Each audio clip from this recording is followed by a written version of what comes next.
ပဲလေထိုင်းနဲ့မြန်မာနဲ့ဆက်တဲ့ကွဲကိုပြဖို့လောက်နေဒီမှာကြည့်ကြည့်အမြောက်တွေဖောက်တယ်ဟိုမှာကြည့်ကြည့်ထိုင်းနဲ့မြန်မာဘယ်လိုစိုက်ကြိုက်လဲဆိုတာသူတို့ပြနေတယ်ဒီမှာ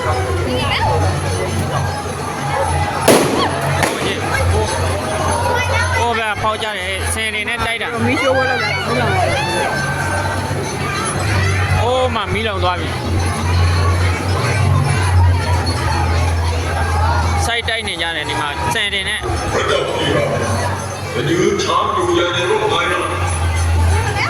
ဆင်ပြပွဲကိုရောက်ရှိနေတယ်ဆန်တင်နဲ့စိုက်တိုက်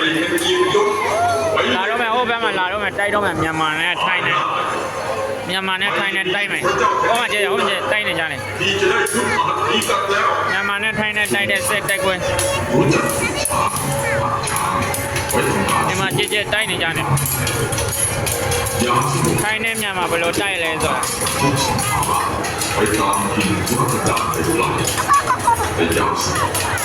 ထိုင်းနဲ့မြန်မာစိုက်တဲ့ကွယ်ဟိုမှာ